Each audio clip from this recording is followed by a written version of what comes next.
Okay, today I'm going to be talking about attachment styles. So first, what is attachment theory? Attachment theory takes a social development approach, stressing how interactions with others affect attachment styles across the lifespan. And first I'm going to talk about children's attachment styles, which these typically form between communication with caregivers. So as children grow, they then develop a sense of independence that is rooted in security. And these are the 3 attachment styles for children. So first, you're going to have secure attachment, which is what most children have. And this means they have responsive and warm parents, allowing them to receive moderate levels of stimulation and engage in synchronized interaction with their caregivers. Children with this attachment are more likely to explore and approach others, as well as they protest separation, and then they are happy whenever they are reunited with their caregivers, and they have positive models of themselves and others.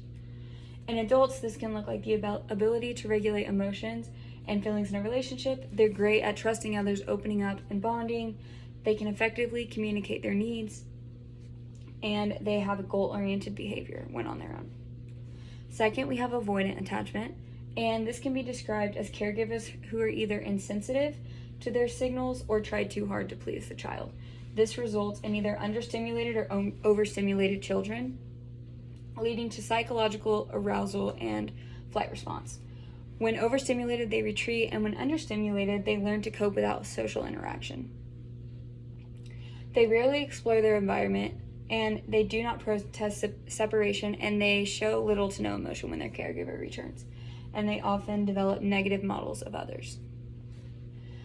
In adults, this can look like suppressing emotions, avoiding emotional closeness in relationships. Instead of communicating what's wrong, they prefer to sulk and hint at what is wrong, and they withdraw and kind of deal with difficult situations alone.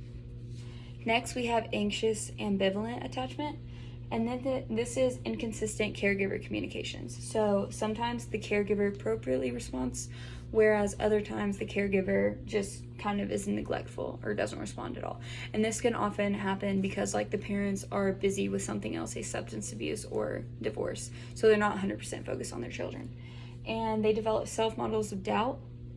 They protest separation, yet are both relieved and angry when the caregiver returns that separation. And they develop positive models of others because they did receive a little bit of positive interaction with caregivers. Not all the way, but partially.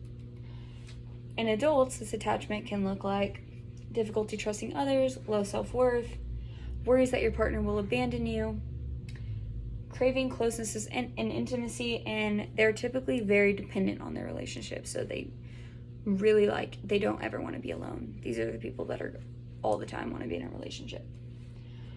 So next we're going to talk about adulthood attachments, and the first one is secure, which is known as the prosocial style, and this can be summarized as I'm okay, you're okay. So once again, these people have positive models of themselves and others.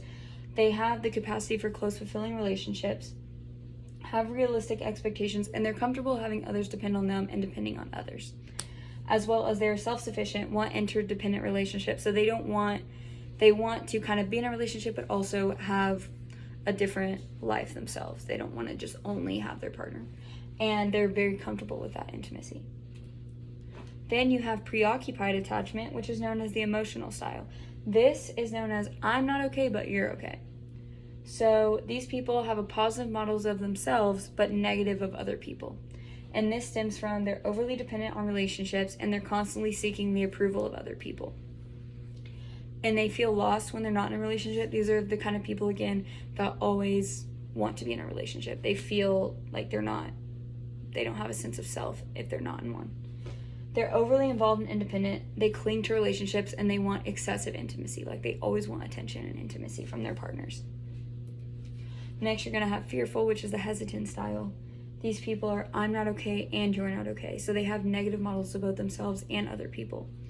And they're afraid of hurt and rejection because they have experienced painful relationships in the past, as well as they want to depend on someone, but they find it difficult to trust others.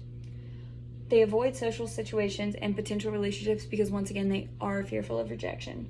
They want approval of others, but once again are fearful of intimacy. And they do see relationships as painful. And then last but not least, you're going to have your dismissive, which is the detached style. which this is summarized by I'm okay, but you're not okay.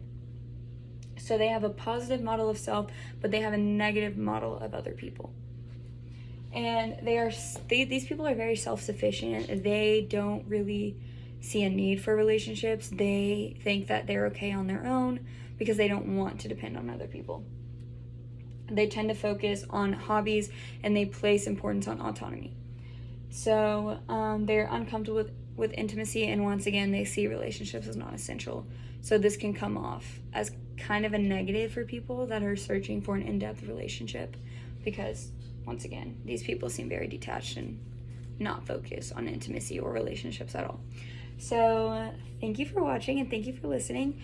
That's the end of my PowerPoint on attachment styles, and thank you for the semester.